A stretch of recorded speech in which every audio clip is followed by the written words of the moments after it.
This is Pet Life Radio. Let's talk pets.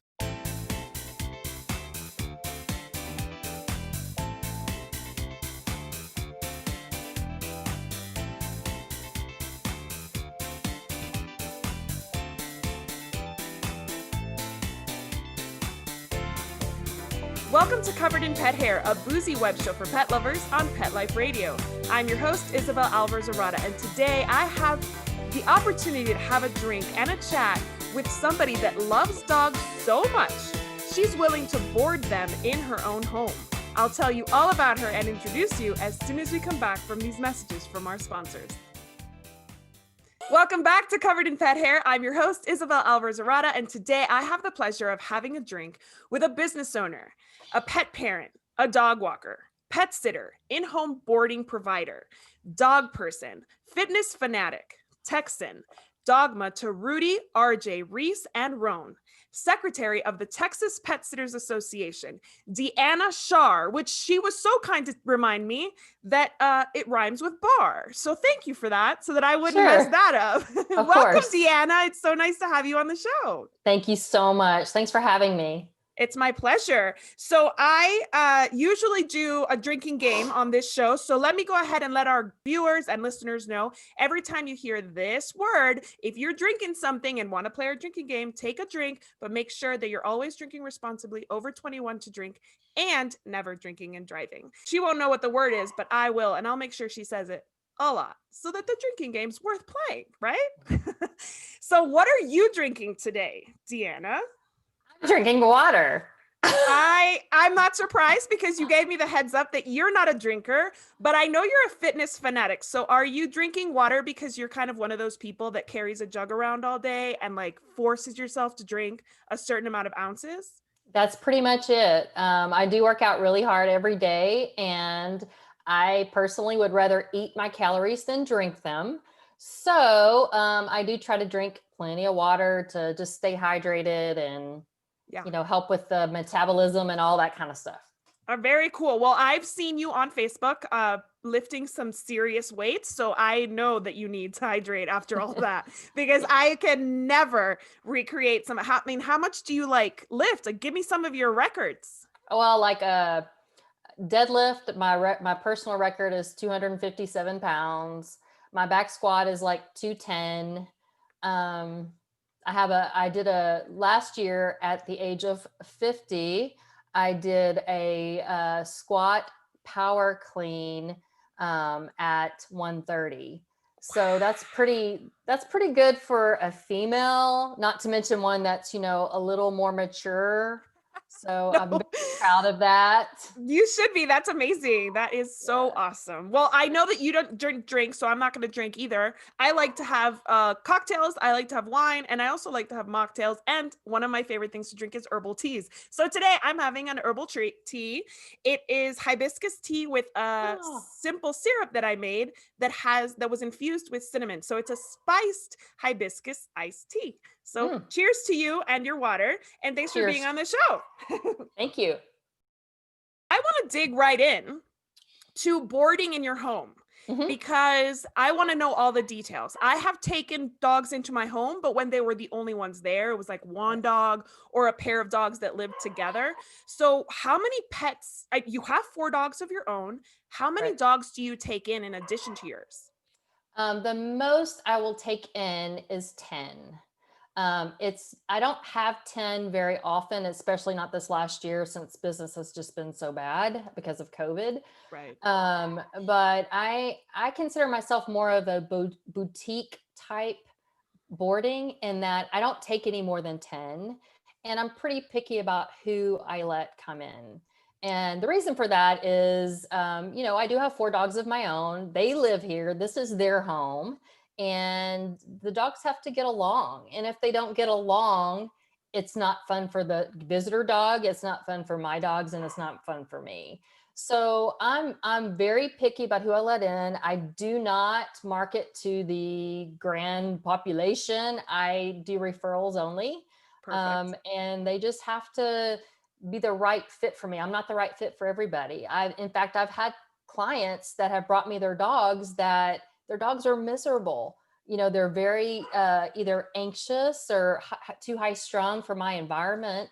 Even though I'm on an acre of land, sometimes it just doesn't work. And I'm very honest about that, because for me, it's not about how many I have, how many I can cram in here, but it's about their experience. So like, I want them to want to come here, and I want them to be happy here, and I want them to go home happy. I mean, how many times have you heard from different people, I brought my dog to X daycare and oh my gosh, they were traumatized for a week. That breaks my heart. So, it's real important to me that their experience is good here. It's safe. It's a friendly environment, and that they have fun. Perfect. So that brings me to our game for today, which is the perfect segue. I always have a game at the beginning of the show to introduce my guest and the topic we're discussing. And today's game, it's called No Vacancy. So I want to ask you, how many of these would you allow to return to your home? Let's say that these dogs did something, or their pet parents did something. Would there be vacancy next time around? So the first one is, the dog is grumpy around strangers. Is there vacancy or is there no vacancy? Probably vacancy, just because grumpiness. I mean, we all get a little grumpy here and there. Like, I have a 14-and-a-half-year-old Cocker Spaniel, and he's grumpy, but he's still fine to be here. And, if they're grumpy, I can't help that if that's how they are. As long as they're getting along with others and they're safe and they seem like they're having a decent time, then I would say vacancy. Okay, cool. How about a dog that is a drooler and just drools all over the place? I would say in these times, I would say yes. Okay. Just because, I mean, poor guy. I mean, they can't help that. And I mean, they could be anxious. So I would have to just see, on a, case by case basis, because that could be a sign of anxiety. And if it is, and if I can tell that they're not happy, I would say no vacancy. Got it. Perfect. How about a dog that seems to be in need of a bikini wax or manscaping all the time? You know what I'm talking about. Yeah. I would, well, if there's a lot of ifs around this. So if, the client's a long-term client, if the dog is a great dog and gets along with everybody, I can deal with that. I mean, it is my house though, and I'm pretty picky, but I could probably say vacancy on that. Okay, cool. How about a dog that scoots his or her booty all over the place? I would say vacancy, but I would also have a conversation with the client and say, this is what's going on. You may want, I mean, seriously, it could be an issue. Like, they could have problems with their anal glands and they get infected, and it's a bad thing. Correct. And I have, tile all over my house for that reason. So I would say perfect on that. Awesome. How about a dog that always sniffs you inappropriately? Well, I would say vacancy, because I'm pretty confident in my abilities to stop that.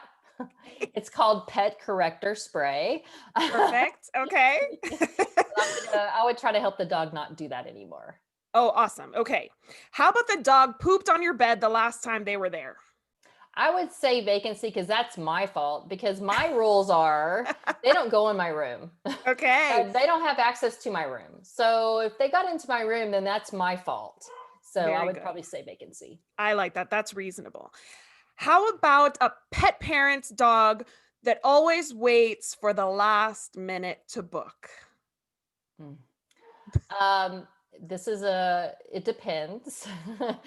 So if, again, we're in a different environment now with COVID, and with my business has been the worst it's ever been this year, as I'm sure it has been for many people. And those last minute people aren't so much of a pain anymore, because for one, I don't have a lot of boarders right now, and two, just my business, I need the business. Right. So I kind of am grateful for anything I can get at this point. And it's more sustainable and more manageable now, since you don't have a million emails and requests coming in. Then it's more doable, right? Absolutely. Okay, perfect. How about a pet parent that checks in multiple times a day during the trip and is always checking on their baby? Vacancy or Fine. no vacancy? Vacancy. My goal is that they shouldn't have to do that. Like, I Okay. like to be ahead of that and really send them probably more than they want. So I feel like I can manage that, and because I'd be the same way. So Good vacancy. point. How about a dog that humps everything in sight? Mm, we would have a conversation with the client, and if it continues, he can't come here. No. Just because, no vacancy, because it could create issues between the dogs. Some dogs may not like it and may get aggressive, and then I have a big problem. So I would probably say no vacancy until that's fixed. Agreed. I think that's a good rule. All right, last one. A dog that smells like feet. Well, I would, again, we're in a different environment these days. I would probably say vacancy. I do have some spray, and if I absolutely had to, if it was a long term, I'd probably bathe them myself. But I would tell the client, "Hey, I gave your dog a bath." Yeah. Probably charge them for it, but that's doable. Perfect. I like that. Yeah. Reserve the right to bathe and give That's bikini right. waxes and manscape, right? Right, and As charge needed. client as needed. Exactly. Exactly right. So describe your setup for us so that we kind of Okay. get a visual of what you've got going for these 10 dogs plus 4 that you have already as your own. Right. So I live on an acre of land, and I have 4 different fenced in yards. I only use 2 at this point, because the other 2 are really big and they're a little like Wild Wild West. They're kind of woodsy. I'm kind of saving those for later for further growth. But they have 2 different areas they can go to. They have a dog door to get outside if they want to. They're never unsupervised. So my big deal is, if I'm here, then everybody's out and everybody's playing and I'm supervising. That's great. Anytime I leave or I go in the shower, or, not can't supervise, they have to be in their kennels. So I have one room that's dedicated. I call it the dog room, to all my dogs. And there's only 10 that come, so it's not, and I can always put them in other places. But for the most part, they stay in that room. I have various size kennels, because I found that works best for me since my needs change all the time. So it looks a lot different if I have 10 dogs in there than if I have one dog in there. Right. Because I want the one dog to be comfortable, but if I have 10, I have to make room for all 10. So I just have various size kennels all set up next to each other, or if I have 2 dogs that don't like each other very well, I separate them or what have you. Or I can even put them in another room. But it's very cozy. It's very hands-on, and it's me. I don't have anybody else here. It's just me. Nobody else is working for me. I mean, this is a very personal thing for me, and it's something I absolutely just love to do. That's awesome. And it definitely sounds boutique. I mean, when people Hmm. think of boarding in the home, people get like, these crazy images in their head of just like dogs crammed somewhere or outside running crazy. It sounds like what you have. Luckily, you have this land that you can really, like, I'm sure they enjoy that. And many Oh people yeah. in your do many people in your area have that much land, or is that something that some dogs can really enjoy as a change? Yeah, some dogs can really enjoy that because, I moved out to Spring Branch, which is more or less in the hill country because of that. Not that I can necessarily afford a big place, but I was able to find a smaller home for me on a larger piece of land for that reason. And I was Perfect. um, very intentional on that. And that's why I did it. It's for the dogs and, me growing this business, and for them to have plenty of area to run and roam and sniff and smell and all that kind of stuff. That's So, awesome. How do your dogs like it? Do they enjoy being host dogs? you know, um, I have my 4 dogs. 3 of them are 11 and older, and one is 1. He's Wow. just turning 1. So the 1-year-old is like, woo, party every day, The other 3 are like, oh gosh, here we go again. It's like they are so used to it. They're just like, okay.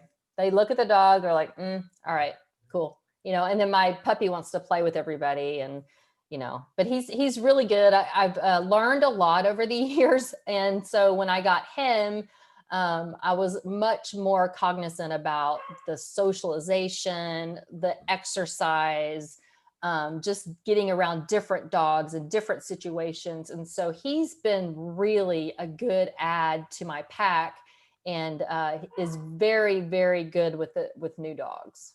Yeah, I bet that's like a dream come true for socialization. Did you get him really young? Yes, I got him at 12 weeks. I rescued him Perfect. from the Cocker Spaniel Rescue out of Austin. Oh, And cool. he's a Cocker mix. So I've had he's like my seventh Cocker. I'm like a Cocker person. I don't know why.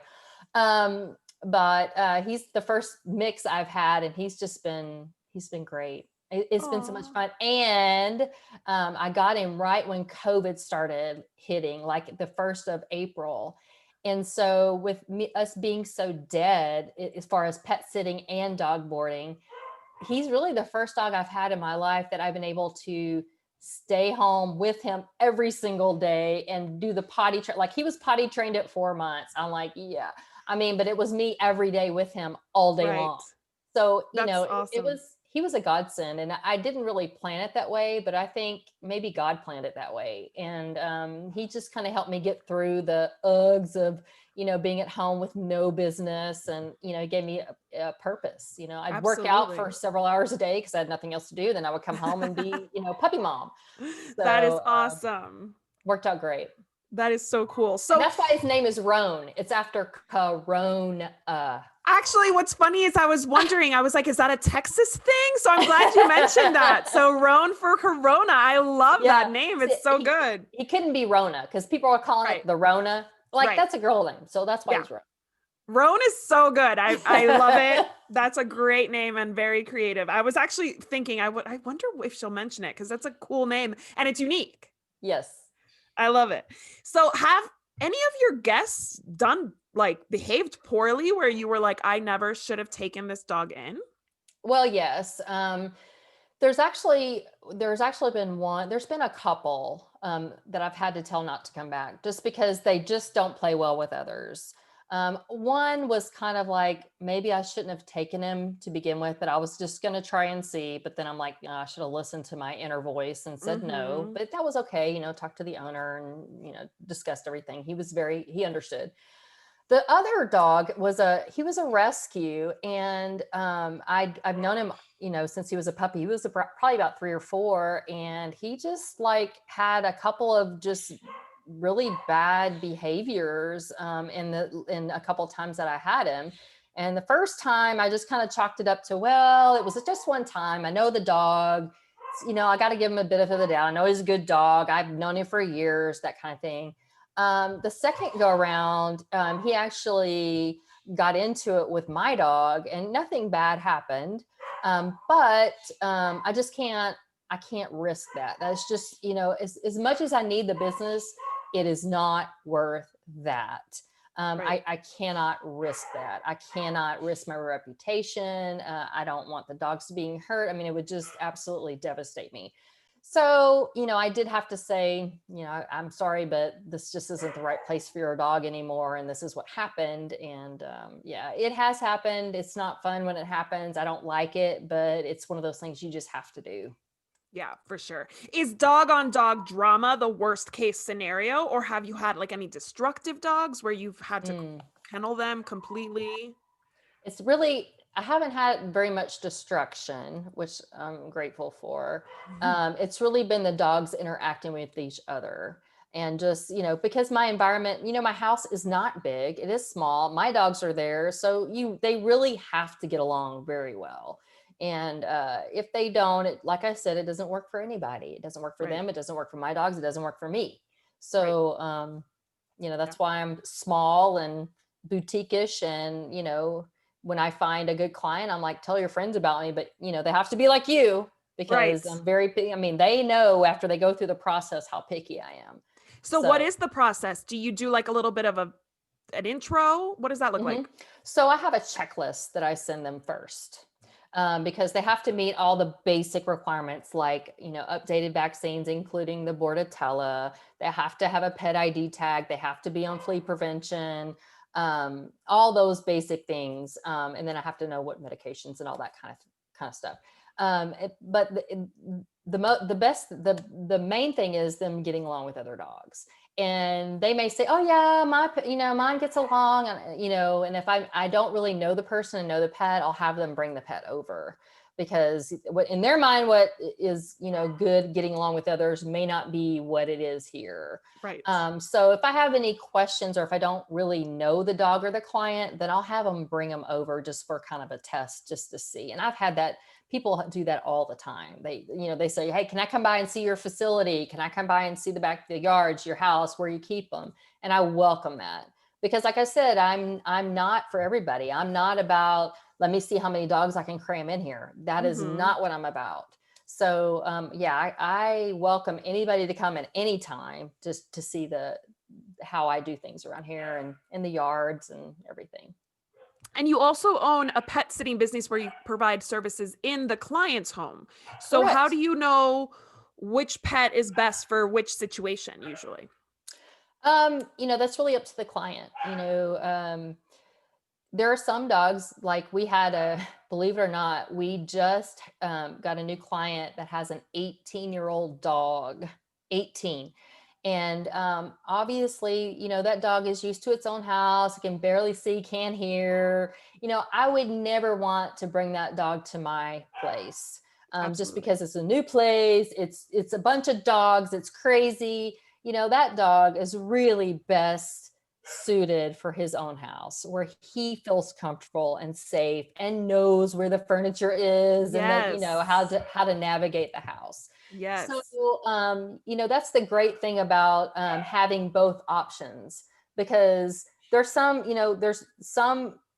pet parents that have dogs that are one dog families, and have a lot of energy. Well, they don't want to stay in the house all by themselves with us coming by 2 or 3 times a day for 30 minutes. They'd rather be with me for hours on end and be able to run outside for hours, or, play with other dogs. So we help the client try to figure that out. But it's honestly really what's best for the dog in the situation. That's awesome. And budgeting, probably, is it more affordable to do your boarding place versus 3 visits a day at the house? It is. So I don't know if you want to go into pricing, but you don't have to, but like just kind of. It's about twice as expensive to have us come 3 times to somebody's house than it is for somebody to board at my house. Okay, that's perfect. That's exactly the kind of metric I was thinking about. Okay, awesome. So I want to continue digging into what you do, and also your affiliation with the Texas Pet Sitters Association, as soon as we come back from these messages from our sponsors. Welcome back to Covered in Pet Hair. I'm your host, Isabel Alvarez-Arada, and today I'm chatting with Deanna Schaar, who has an in-home pet care business, and also boards pets, dogs specifically, in her own home. But that's not all she does. She's a very busy lady, apart from also working out 3-4 times a day. What did you say? No, 5 or 6 times a week. 5 or 6 times a week, but you said a couple hours a day since Corona started? Well, when we had Corona, like, we literally had nothing else to do. So I was fortunate enough to have a friend who has a kind of a home gym place and places to work out in her house, in her garage. So I would go there like every day, which was awesome, just to kind of break the whole monotony of being at home by yourself. Absolutely. And then, we would just kind of take our time, and, it would take 2 or 3 hours, and we're just, that's awesome. When you have 12 hours to, to spend, might as well do a couple hours working out. And I know it helped. It was still hard, trying to get through all of that, but I know it did help. But that's awesome. Usually it's at least an hour a day, if not more. Very nice. So you own 2 businesses. You work out at least an hour a day, multiple times a week, and you're also the secretary of the Texas Pet Sitters Association. Yes. Were you a founding member of that organization? I was a founding member, I went to the very first Texas Pet Sitters conference, and it was started by Michelle Romano and Kathy Vaughn. And the purpose was and is to provide a high quality educational experience for pet sitters to better themselves, so they can better care for clients and clients' pets, and make the pets happier in the world, if you want to get philosophical about it. But do it at a price where people can afford it. And no knock to any of the other very wonderful conferences out there, but when I would go to conference when I was in corporate, well, the company paid for it. Of course. And I got paid when I went. Correct. And they paid for all the food. Right. And like when you're doing your own thing, you pay for all that, and you're not working, and Correct. you don't get paid. Right. Like it's just like a triple whammy almost. Yep. So especially for people like me just starting out, I mean, unless you just have a lot of money sitting around, it's hard to try to continue your education.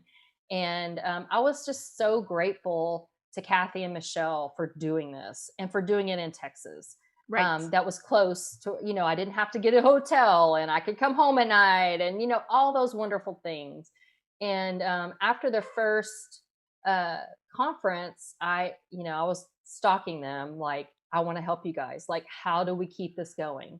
Oh, how awesome. can we keep doing this? Like, let me help you. Like, I'll do anything. Like, what do you need me to do? And they finally let me in. And since this is our 6th annual, and so I've been helping since the 2nd annual. And this year, because of COVID and all of our restrictions, we decided to do online. And we don't prefer that, and we understand that a lot of our attendees would prefer to be in person. But as you know, it's kind of what we have to do. Right. But we have to be different. We're from Texas. We have to be better, or try to be bigger and better than anybody else. So we're really excited about our platform. So we partnered with Whova, WHOVA, Whova, and it is a really slick platform for online conferences. It allows a lot of interaction, believe it or not, a lot of networking, a lot of places for notes, and it's just a really intuitive, which is what I need, and slick system. It's super nice. We just felt like if we're going to do this, we really need to do it right, and we need to try to be as different and as we can, so people will enjoy it and won't be like, oh God, here we go, another online, make me fall asleep conference. Right. So we have, as we always do, we have our swag boxes, which are going to our VIPs who signed up for the VIP session, VIP members. And as far as the VIPs, they get membership in the Texas Pet Sitters Association, which was just put together this year. Wow. So yeah, that's really cool too. We've had people in the past come to us and go, why don't y'all do something, formal, and because it was just literally like me, Kathy, and Michelle, like together, and putting all this stuff together, like begging people for whatever we could get, and it really was just us.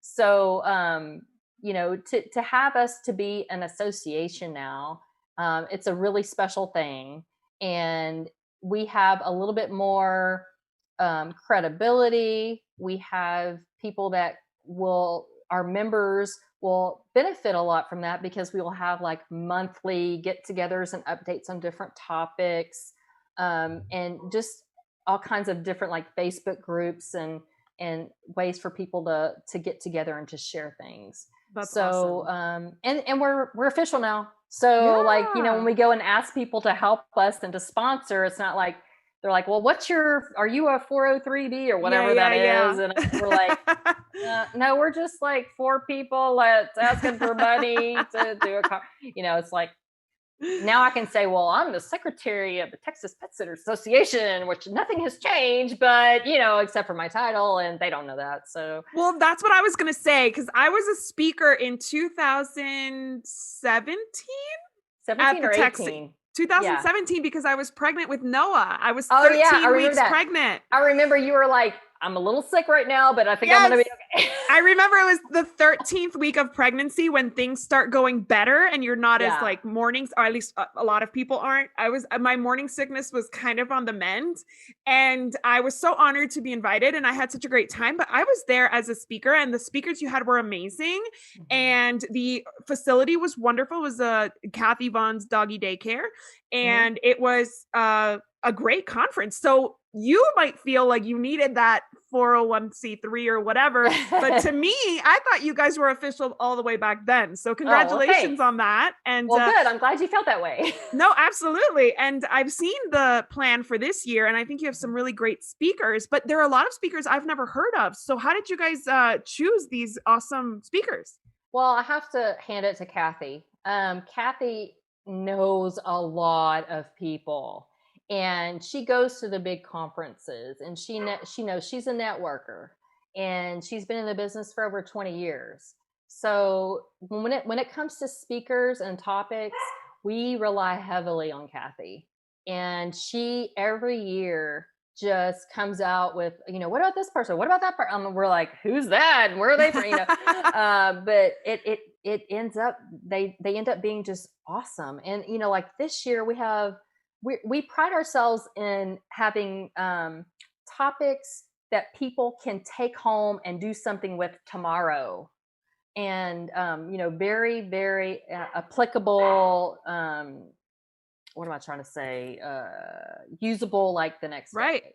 Yeah. So yeah. like we have some different marketing things, which I think all of us can get better at, especially during this time. How to be a 5-star business. What does that mean, and how do I get there?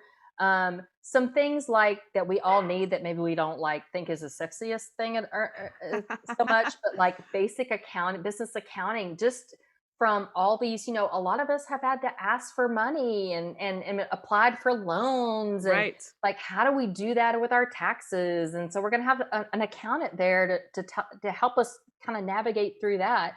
And also to help us how do we prepare as a business for this to happen again? I mean, hopefully it doesn't, but how do you prepare for a rainy day? How do you prepare for retirement? How do you prepare for another pandemic? What does that look like? So we're really excited about having a professional come in and tell us about that. Then we have special sessions about cats, just about cats, from a cat professional. We have farm care. Some of us, well, yeah, you're in Texas. We're in Texas, and I'm in the hill country, and people have horses and cows and pigs and chickens, and so we have a couple of our own Texas pet sitters that are actually going to share how they do it.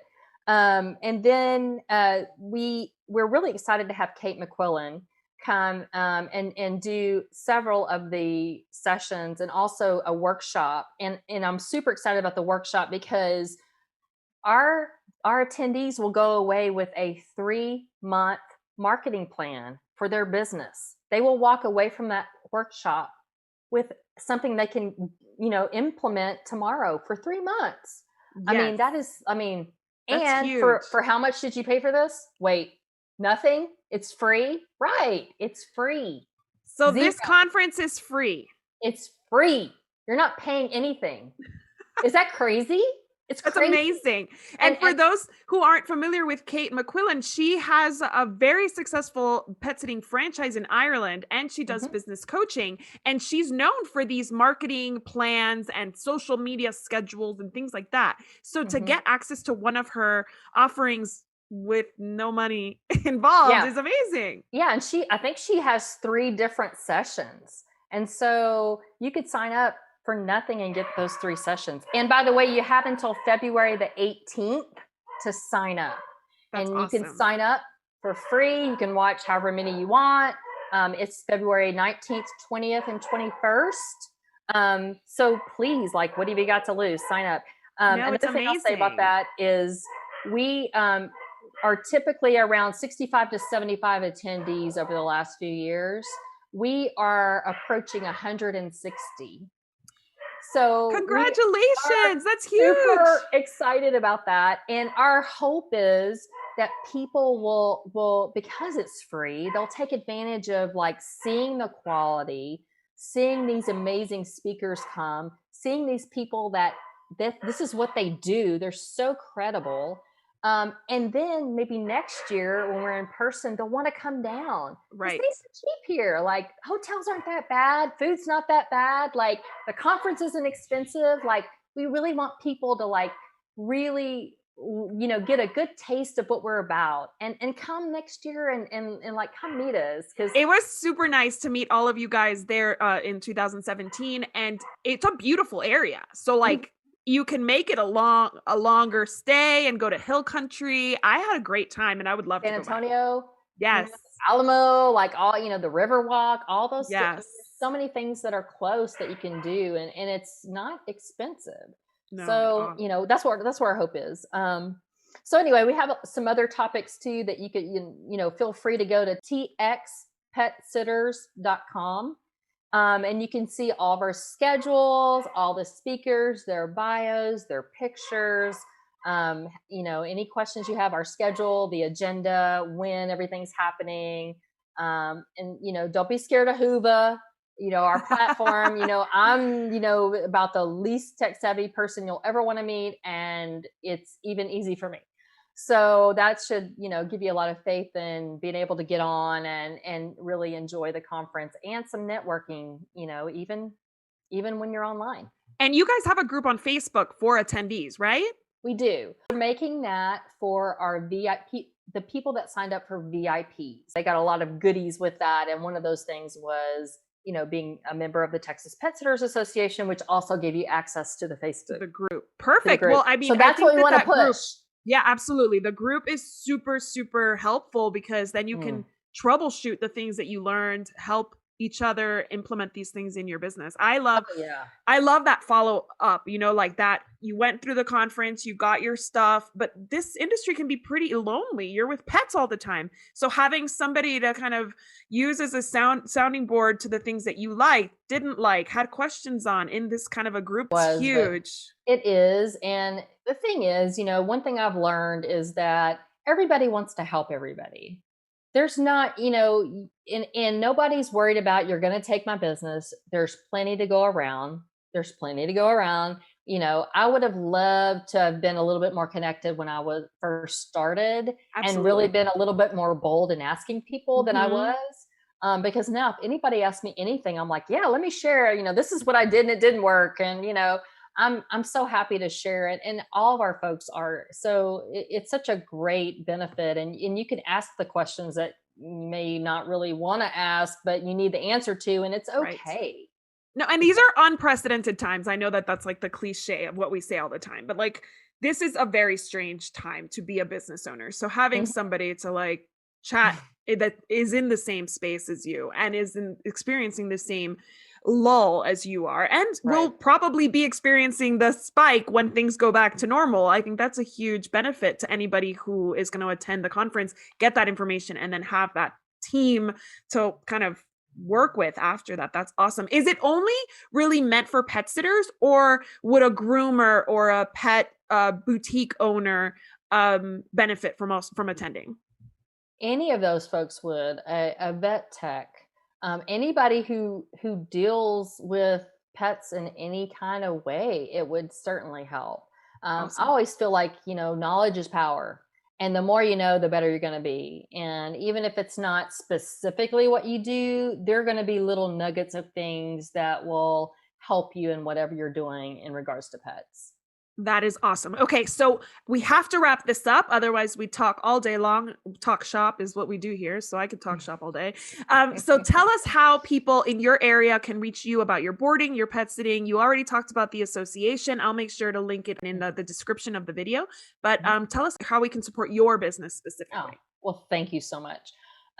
So the pet sitting is, the name of the business is Passion Fur, FUR, Paws, PAWS.